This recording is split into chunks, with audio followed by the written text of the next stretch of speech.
Hey everybody, welcome to The Whole Truth. We are so excited because tonight we're on location at Local Health Market with our special guest, Sarah Treat, who is a certified clinical nutritionist with a master's in clinical nutrition. And she's gonna be giving us some guidance on how to eat more healthfully, particularly focusing on how to support our microbiome because it's so important in our health processes. So I am so excited to have you here. Thank you so much. For so you to excited to do share this. your knowledge and education. Last episode, I spent talking about the microbiome and gut health, the second brain, the 30 trillion microbes that do everything, tons of things from help us to absorb nutrients, to producing vitamins, to affecting the production of hormones and neurotransmitters for mood health, heart health, brain health. Basically, the majority of our systems are, at least in part, controlled by the metabolic end products of the bacteria that live within us. Absolutely. And they also help metabolize the medications and the drugs that we take. And we don't think about it, but most of us think that we eat unhealthfully, but that it really doesn't have an impact. And what we don't see is what's going on behind the scenes and how really harmful a diet filled with processed foods is.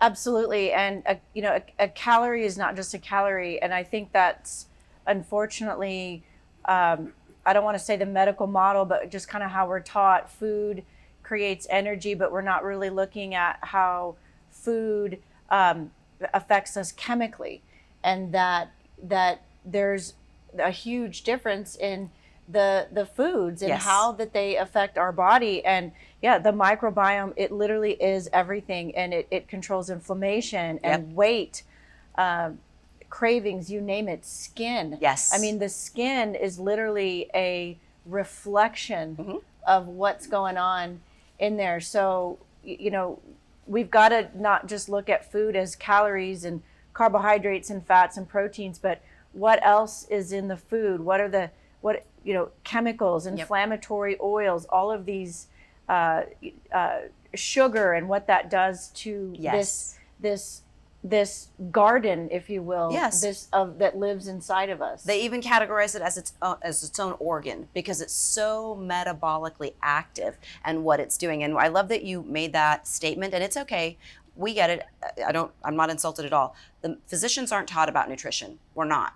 So we come out and we tell people things like, oh, if you can't lose weight, it's just calories in and calories out. All calories aren't equal. What they do in our body isn't equal. And then I think we may have gotten a little bit off track because people are so focused on eating like a ketogenic diet, and there's so many people who are subsisting on huge volumes of proteins and animal proteins and cheeses and things that they think are low carb. We've gotten this mindset that carbs are bad, but not all carbs are the same, and some of them are really, really important for our health. Well, absolutely. And sorry, I forgot to turn that off. Oh, you're good. But what the danger with like super low carbs is people are shy even of vegetables and fruits, but those are the fibers that your good bacteria desperately needs to be diverse. And so it can be dangerous. Absolutely. So I last episode was talking about this is just my daughter's visual aids. Thank you, Hannah. About what the different organ systems and health conditions that have recognized, demonstrated associations with perturbations or changes in the microbiome. And I will say that we don't know what's a good microbiome and what's a bad microbiome, but diversity, that word, is critical. Of the 30, 40 trillion microbes, it's very important for us to have a lot of different microbes, and we want certain phyla that tend to produce more of a chemical called butyrate, a short chain fatty acid that we're going to talk about a little bit more. But they eat different things, and the fiber that you talk about comes in different sources, and there's all different types of fibers. And honestly, I'm so embarrassed because I even still don't have the greatest grasp on a soluble versus an insoluble fiber, and do the microbiome, what kind do they like? But I think it's just eating a variety of things. They like variety. We need a wide variety. And like you said, it's not something that you can really study. You can't really quantify it. There's not data on it, but what we do know for sure is that the most the people that eat the most variety of fruits and vegetables have the best diversity. Yes. And so we know that for Yes. sure. Mm-hmm. And then you just hear on the internet, don't eat carbs or don't eat legumes, don't eat potatoes, but like legumes and potatoes have these resistant starches Yes. that they like. Yes. So yes. you know, we've got to really just get and the plant foods are so important. So I can talk all the day long about that. Well, we have a little while to talk about it, but this is exactly what I want. And so this is, I think, one of the problems is that we kind of get in a rut, like we kind of eat the same things over and over again. And it's to our detriment, right? Because like if my daughter likes asparagus and artichokes, those are her vegetables, and potatoes, then that's what I cycle through the dinner repertoire menu. Because if I start breaking out squash and tomatoes, she's not going to eat them, but I really need to increase her diversity and throw changes in, because otherwise all I'm doing are feeding certain populations of bacteria, and the bacteria, their metabolic end products talk to and feed their other bacteria, their little friends that live with them on our skin and in our mouth and in our gut. So they just need different substrates for fuel. But like we were talking about, these are just some of the conditions that are recognized to have clear differences and abnormal ratios in certain proportions of different types of bacteria. And so I don't know if we need this up yet, but I'll flip over. We'll come to this in a little while. I love this picture, and you've got some better slides, so when we have more prep time on another episode. But this is an electron micrograph that actually won an award. And what we're looking at is a cross-section through the intestinal lumen. So this is a section of the large intestine. This blue area, these are called colonocytes, and the cells in the colon produce a substance called mucin. It's like a mucousy substance. And here's a nice, healthy, thick layer in green. And this really pretty, colorful population over here are our microbes. And these contain good ones, commensals, and bad ones, pathobionts, but they're all in here doing their thing, producing butyrate, producing propionate, producing other short chain fatty acids. And if we don't feed them vegetables and fiber that they like, they will start to eat this mucin layer. So people talk about leaky gut, right? And that's one of the mechanisms. Once we've starved them and only ate nothing but white bread and processed foods and things through drive-through lanes, this layer becomes very thin, and these bacteria are much more exposed to get into the colonocytes, into the bloodstream, into the circulation, to trigger abnormal immune responses and play a role in autoimmunity and in colon cancer, because these cells can be attacked by the bacteria also. So I thought it was a really interesting layer, or picture, I should say. And in this instance, the best thing we can do to keep this strong layer intact and to keep the colonocytes healthy is to feed our body fiber. So can you share some knowledge about fiber, insoluble, soluble? What's good So fibers? I'm so embarrassed. I don't know this. Well, insoluble, so you want both. Okay. So you want both. Insoluble is, it moves faster. It's things like leafy greens. Okay. So it actually increases the rate of digestion. Okay. And then the soluble actually slows it down. So they both have benefits. Okay. So soluble, you're going to see that more in bananas. You're going to see that more in grains. And we're not talking necessarily wheat, but like oats. Okay. And Yes. that's why when people eat oats, there are health benefits. Right. You know, it is gluten-free. Yes. It's a lot of fiber. It's that good soluble fiber. And so when people come in here and work with me, I'm very big on food logging. I'm a nutritionist. It's like a no-brainer. We have to know how they're eating, and so we keep track of how much fiber they're eating. Great. And you know, we want to see people getting 20 to 25 grams a day, and I see that maybe 20% of the time. And that's with people trying, like even working with me. This isn't the general pub, and this is because we're really pushing vegetables. So yeah, and then I just wanted to say something about this. It's kind of an analogy or story, and I hope I get this right, but because it's been a while since I've said this, but I think of the layer. It's a barrier. It's a healthy barrier. It's almost like it's a fort. It's like that Alamo. I think about, and these are your little soldiers. Yes. And so we don't want a breach, right? We don't want them to invade. We need our soldiers. These are our soldiers that protect that fort. And so it's just really sad that, oh, well, you've got colon cancer or, but we've got to look back and understand that, how we eat, 5 years ago, 10 years ago, I mean, it adds up, and it's important. This Very stuff's important. Yeah.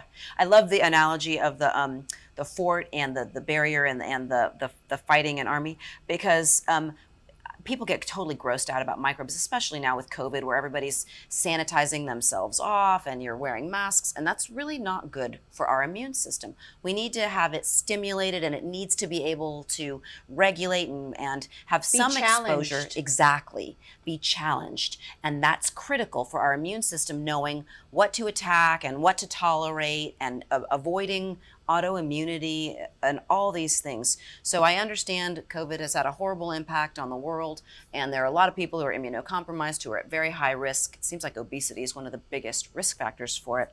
But I just want people to change the way they think. You really don't want everything sterilized. We talk about, like in the obstetrical community, the rate of C-section going up and the correlations with all kind of disturbances in the microbiome, because when you're born through an incision, the bacteria that you get colonized with as a newborn is staph and strep. It's not lactobacillus, and it's not Bacteroides and things that tend to be more favorable. And they show correlations with things like increased risks for asthma, atopic dermatitis, poor immune health in general. Eczema, for babies that are born via C-sections and that aren't breastfed at birth. So super important. And the mucin layer is critical. And I will tell you that I'm the first one, who I didn't eat a lot of fruit because it was sugar. Yeah, and it's exactly, we're told don't eat sugar, but it's a real food. It's from a tree that came from the dirt that, I'm a fan of fruit. I've become a fan of fruit. I've been wanting to go plant-based for years, but I live with two diehard carnivores, but you don't have to. Yes. See, that's the thing.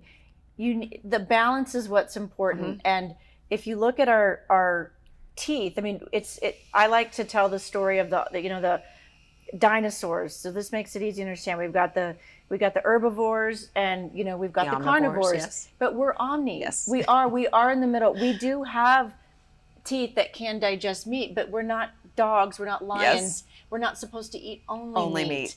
And so we need that balance. Oh, my husband is going to love this, because we have this, he talks about how we're supposed to eat meat because we've got canines. But we also need the vegetables. We also need some vegetables. Yes. Absolutely. So we're working on it, but I'm trying really hard to eat more plants. And this is a total paradigm shift for me, because, I just felt like it was sugar and I didn't need sugar. And I'm eating things like whole grain cereal that tastes a little bit like packing material, and kefir, but I feel great and I'm not bloated. They talk about how the fiber can increase gassiness, but I don't feel that at all. But your biome need that. They also need to be challenged, and they will adapt. Yeah.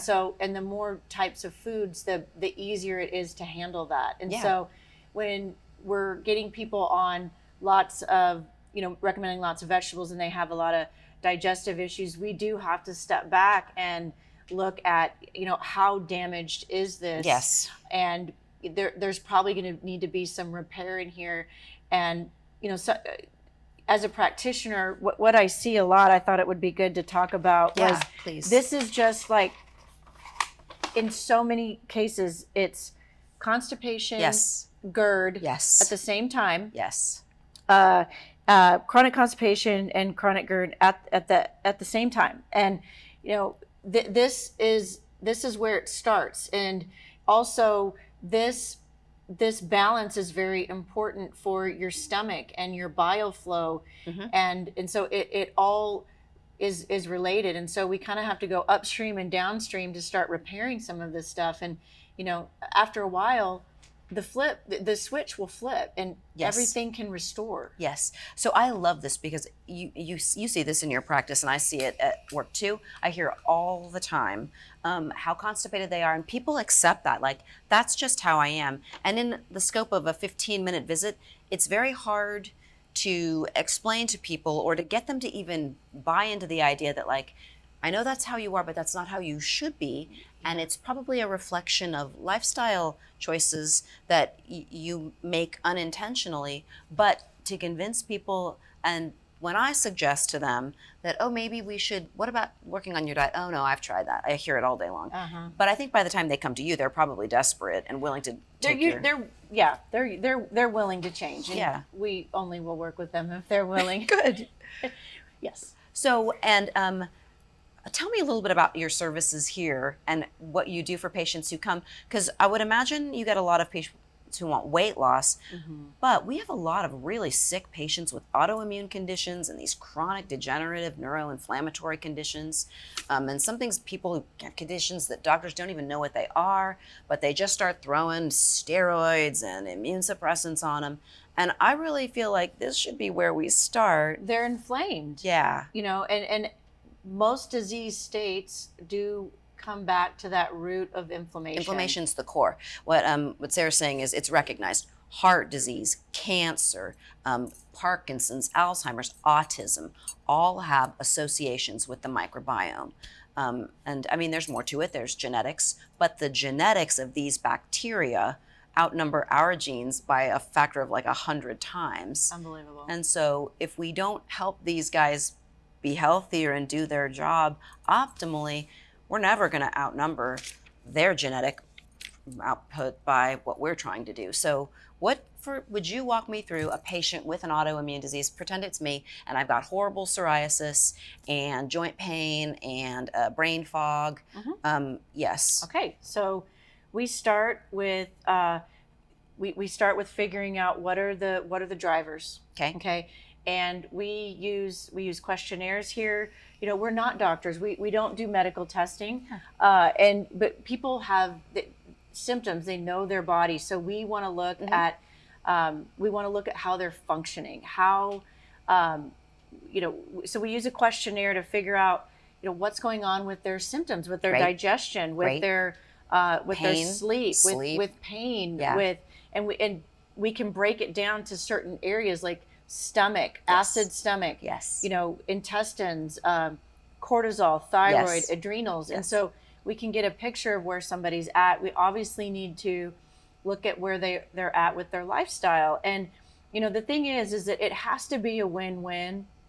Of course, we'd love for people to cook organic and buy everything organic and work out and do all these things, but we have to meet people where they are. Sure. And we have to start with some simple things. And my biggest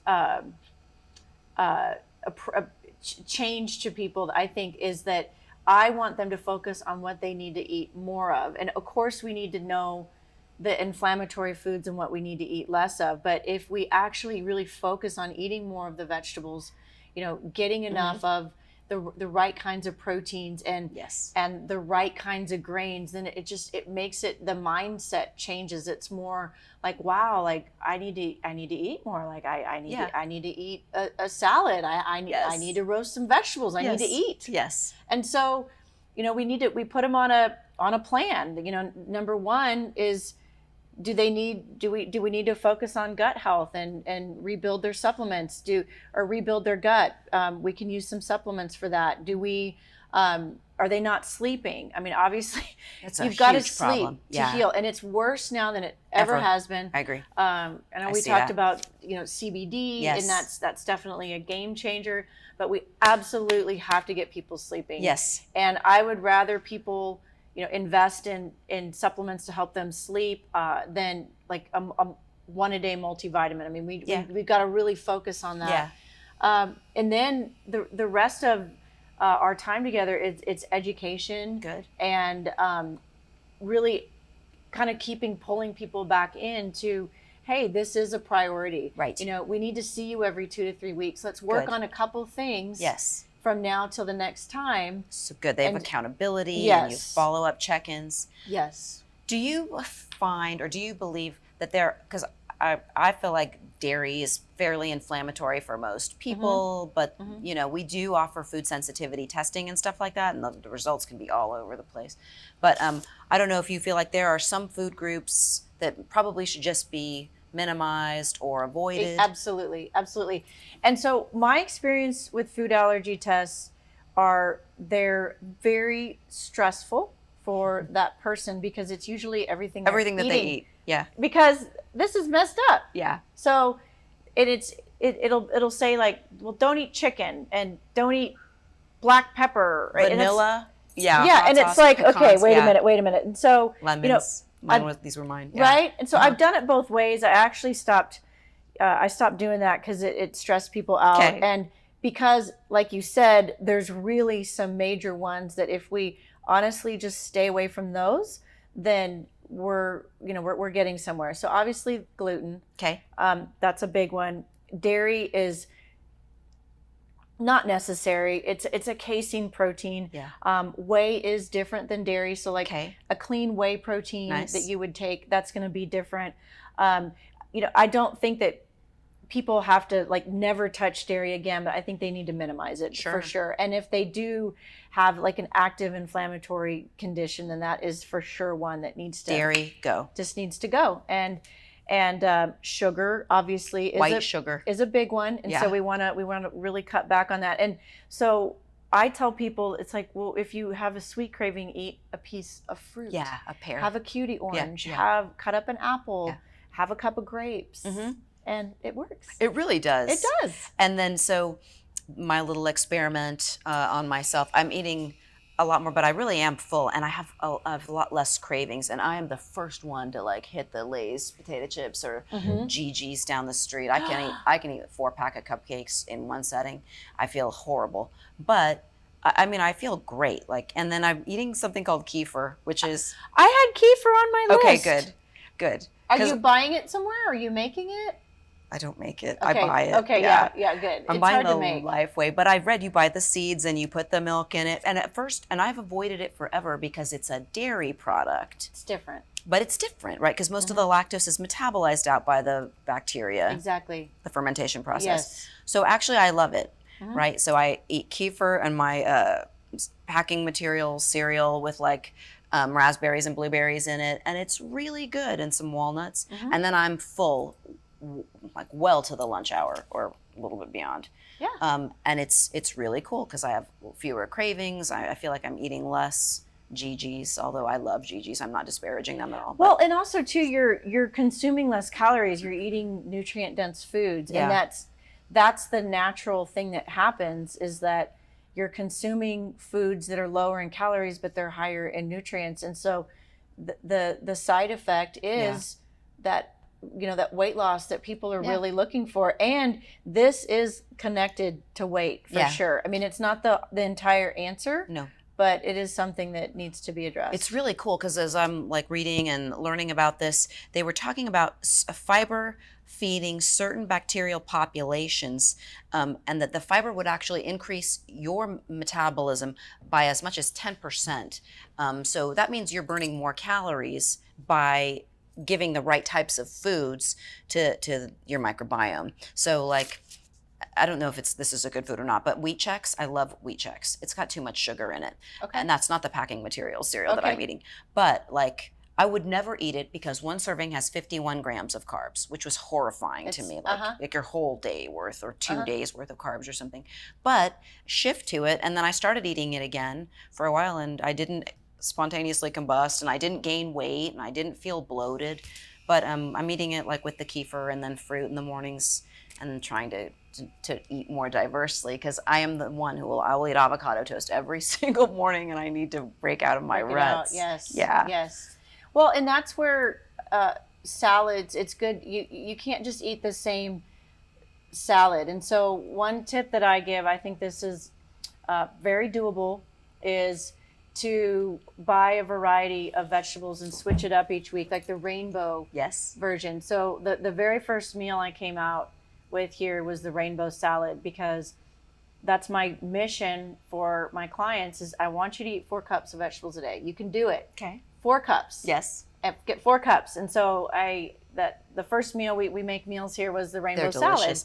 And so it has the colors of the rainbow, It's right? beautiful. And so carrots, beets, peppers, red cabbage, and radishes. Yes. And so we will, and to back up, we'll have people that'll come in and they're in keto land and they look at the rainbow salad with all these beautiful vegetables. There's 14 grams of carbs, and they're like, oh, I can't have it. I'm like, Yeah. man, that sucks. Yeah.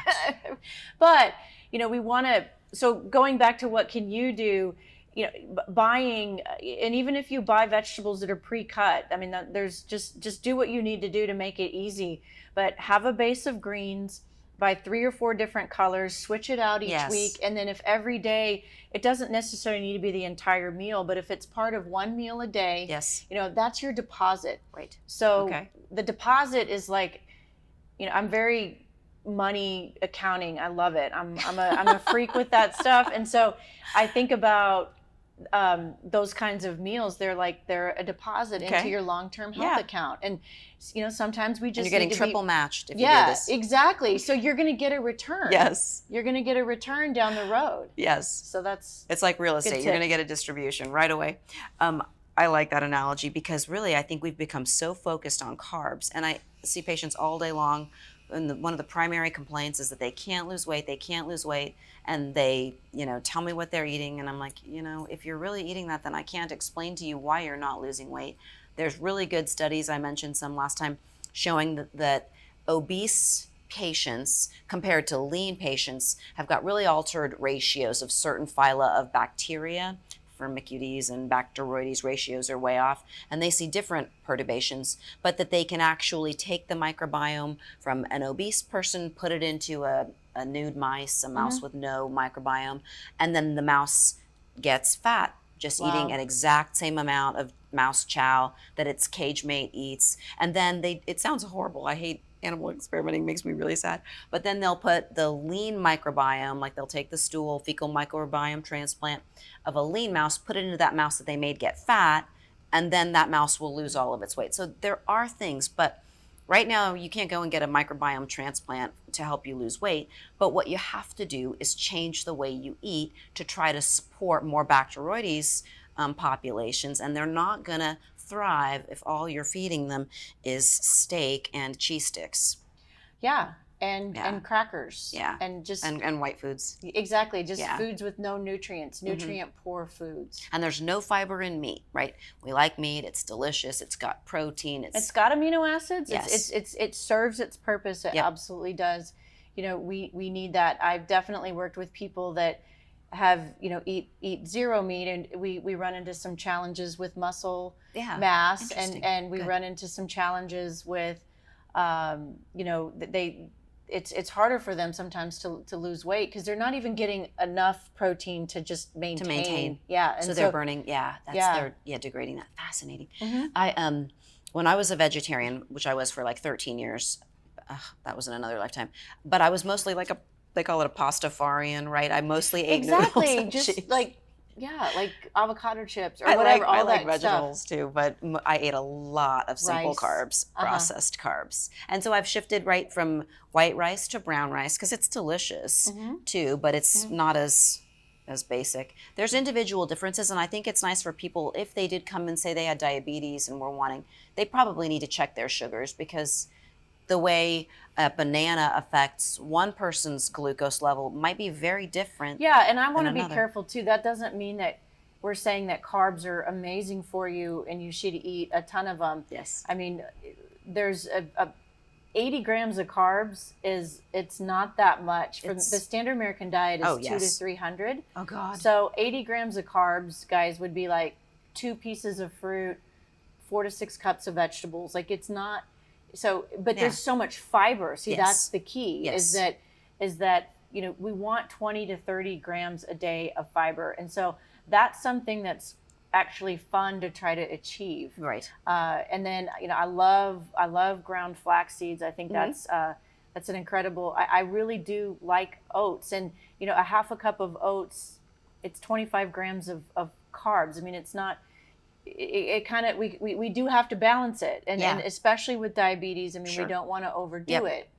So it is interesting because some of the studies that I looked at did say that people's genetics are just different. And if you took two patients who both had diabetes, one might have a very different glucose response to eating, a pear or a slice of whole grain bread or whatnot, and that gets down to the microbiome composition, at least in part also. So it was really interesting. So yeah, we're going to be careful with those people.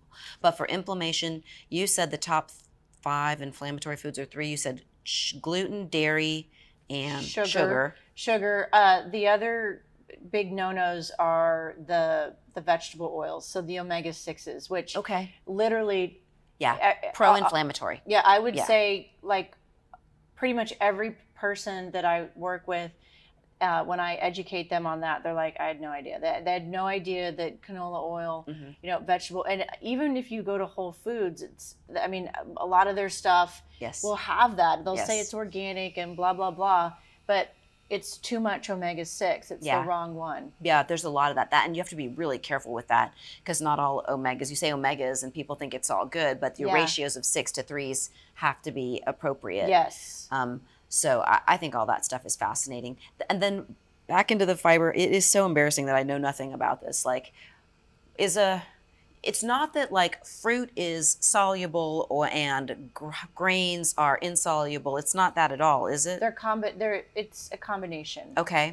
But then there's foods that are primarily one. Okay. Okay. So like I said, like the greens, like leafy greens are insoluble. So they actually increase the rate of digestion. And so sometimes people when they are really weak here. Yes. Salads just kill them. Okay. And so they need to take it slower. Okay. They need to focus on steamed vegetables, roasted vegetables, and lightly cooked, and get their body more used to it. And then another thing is SIBO, which is small intestinal bacterial overgrowth, and that is like there's something going on in the liver, the stomach, the colon, and the small intestine, and you just don't snap your fingers and that thing goes away. Right. But I really firmly believe in, I'm too busy running the store and raising kids to spend time researching. But when I see, again, it's that person that they have GERD, they're constipated, and then another phenomenon I see, like onions and garlic, just ruin them. Yes. And so that sulfur. Yes. Which is so good for you. Which is so good for ourselves. Just and it's not everybody, but I really believe it's the SIBO phenomenon. Interesting. And we have to, go through the 3 steps here. What are the 3 steps? Repopulating. Okay. Reinforcing. So repopulating, is getting more diversity. Obviously, we can do that through our foods. I really do like spore-based type of probiotics. For years, I felt like I'm throwing darts, like, oh, let's try this probiotic. Oh, I don't know if this one works. I feel that way all the time. Yeah, and so you're just like, oh, well, this is a good brand. I guess we'll try it. It's got bifidus in it. Yes. And we don't really know, but spore biotics, I've seen the best results, awesome, hands down. And so that'll help with the diversity. The next step is you got to feed these good guys. So that's the reinforce. So that's going to be your prebiotics, which is your fibers. And you can take products that are prebiotics, right? I bought one. Mike Anthony? Yeah. Will you hand me the prebiotic? Thank you. It's that top, or that jar underneath. Yes. No, the second one. Yeah. Thank you. And so I bought these, and then I got home and read the label, and it had lactose. I think it had dairy. And I thought, oh, can I eat it? Well, it has... I know, but just hear me out. It's, no, go ahead. So it's the FOS. Yes. Fructooligosaccharides. Yes. And so these two, and I know that is an oxymoron, that it says that it contains corn and milk, but it does. This is very specific to, we want to ensure if we're going to take a prebiotic, which I never do right away. If Okay. somebody has a lot of work to do, we want to start with the probiotics. Yes. We want to wait about a month to do this, but you don't want to feed the bad guys, and you don't want to instigate, like, you don't want to start a make war. them feel worse. Yes. Yes. And so you want to be specific about that. And then the third step is rebuild, and that's that lining. And this is where those aminos are so important. So this is why bone broth has kind of come about as a healing food. Of course, it's been around forever. But it has certain amino acids that really help build this mucosal lining and make it thicker. So to me, it's very simple. It's a garden. Like, you need thick soil, and a garden has worms and bugs and little critters. And so we need that thick soil to have that that beautiful garden that we should have on the inside of us. Healthy and functioning properly and robust. And it's robust. It's a good word. You can challenge. You can get sick. I haven't taken an antibiotic in 20 years. Which I'm wanting to touch on that too. I wanted to talk about that. Because I mentioned this at the last episode. There are studies that estimate that only 10% of the antibiotics that we prescribe are actually really indicated.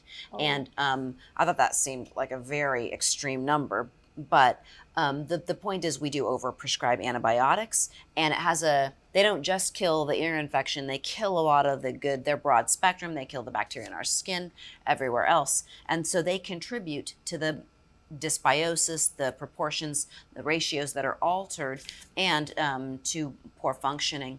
So we need to work on that. You were mentioning something that I wanted to ask about. If patients, because what happens is they'll start to eat some fiber, they'll get gassy and bloated, and then they'll just back off, and it'll be right back to the white bread and the whatever processed whatever foods. it is. And you just have to they have to have some faith that, you have to go slowly, you have to go little bit by little bit, but yes, it does need to be done.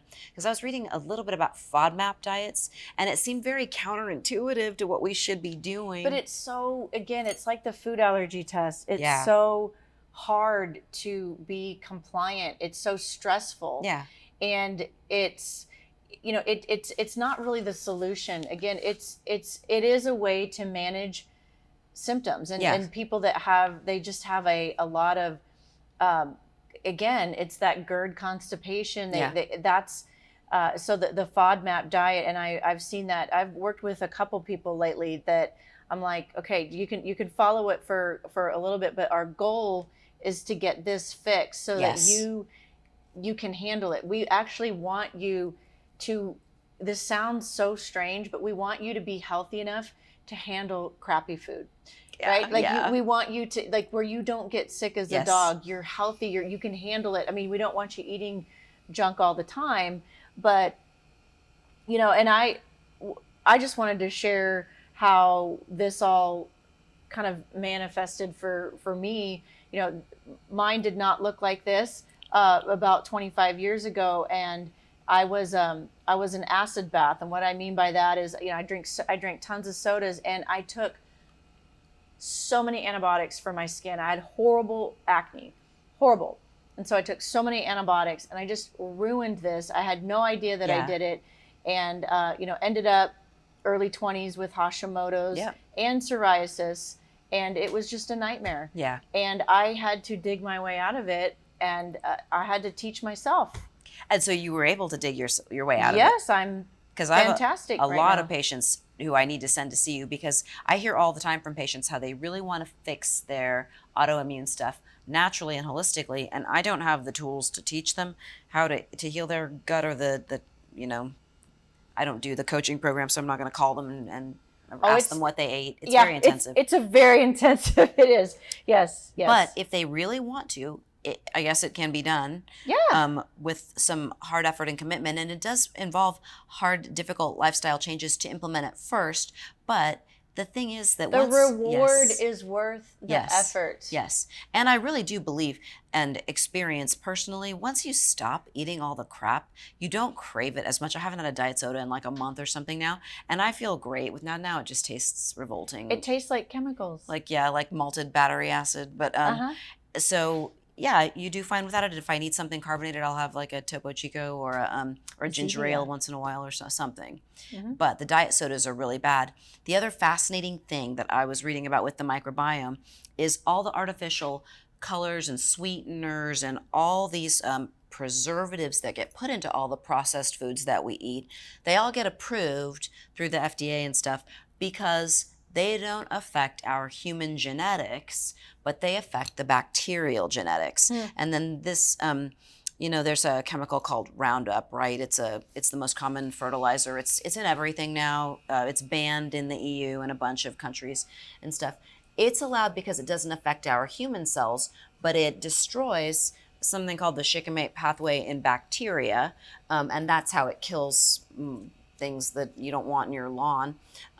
But by eating food that's grown in Roundup, it has a harmful effect. By eating red dye, whatever, all those things, aspartame, those things do get metabolized by the bacteria, and the result is more inflammatory short chain fatty acids, propionate, that is associated. There are strange, fascinating correlations with elevations in propionate and autism spectrum disorder. They actually, one really fascinating study with this researcher, they took these mice and they would do intra-brain transfusions of propionic acid, propionate, and within minutes, they would have these two mice in a cage and they'd be interacting with each other. They'd infuse this propionate that is a metabolite when we eat processed foods and food dyes and things.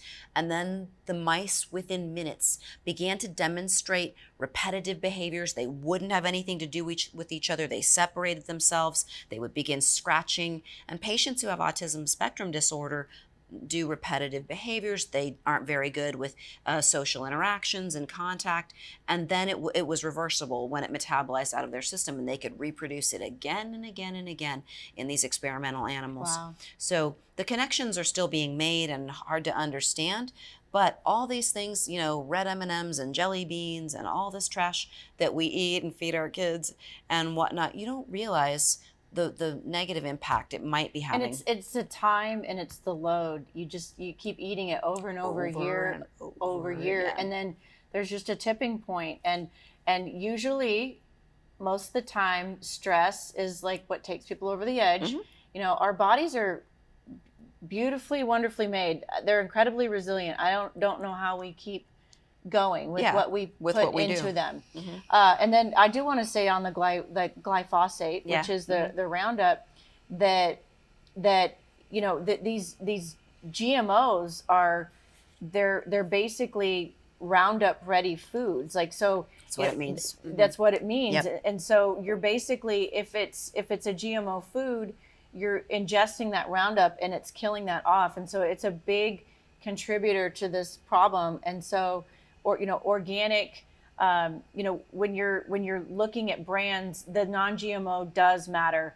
Our kids aren't entirely gluten-free, but I buy them an organic GMO, free Dave's Killer Bread. I mean, it's good bread. Right? At It's least really good. Yes. it's not gluten-free, Yes. but at least I'm not, putting the Wonder Bread. or the Roundup. Yes, Yeah. exactly. I've really got to be better with Sophie because I really do let her eat a lot of trash. Oh no, I do too. Yeah. Kids are a pain in the butt. Okay, there's a gas station right here. Every time my kids come here, they're over there. I'm like, just hush. I am so happy, and I'm so glad to share your services and the local health market, because I bought a bunch of meals when I came by the other day, and they were great. So tonight, Mike Anthony's going to choose a winner, and we're going to give you a $100 gift certificate to come. We'll announce it tomorrow, but for somebody who's tuned in tonight, we're going to choose a winner, and you'll have a $100 gift card, and you can come and see all the fabulous prebiotics, probiotics. I need some more collagen peptides. You can learn about the services. Sarah teaches cooking class, mindfulness class, how to eat healthy eating, just gives basic nutrition information, because God knows what people tell me that they're eating that they think is healthy, you just gotta take a deep breath and try to gently explain to them that we've been kind of duped into thinking that what we're eating is good, and we've really gotten away from how we should be eating. Yeah, and it's like we're waiting to get sick. And so we eat crap and then something happens and then we have a choice. And so I'm really glad 20 years ago I was really put in that situation because I learned early. It ended up, creating a career for me and Awesome. and figuring things out and so it's been good. And I'm going to admit I'm really excited to have you as a resource, because I tell patients all the time, like, I've just never seen a patient who was ever really able to reverse their Hashimoto's by, taking their iodine and D3 and their supplements. Well, and not that, and maybe that's not the goal. Maybe it's just having it where it doesn't affect you. Like you can, you don't lose your hair. You can lose weight. You keep your antibodies low. Yes. We want to keep the antibodies Yes. low. So if you need to take a medicine, so what? Let's just work on this other stuff. And my daughter's antibodies are at 600, and so she freaks out because she's like, "You're on the timeline. You're gonna get it. You haven't got it yet, but it's just waiting. So maybe I'll bring her by." Brazil nuts. Oh, I love Brazil nuts. I need Brazil nuts. Selenium. Selenium. Yeah, Mhm. awesome. Yeah. So that's the best thing that we know. I mean, obviously we want to do this, but gluten needs to go down and selenium Dairy. needs to go up. And selenium up. Yeah. We'll close on that one. Thank you all for tuning in. Thank you so much, All right, Sarah. thank It's been a you. lot of fun. Okay. Thank you all. We'll see you in a few weeks. Awesome.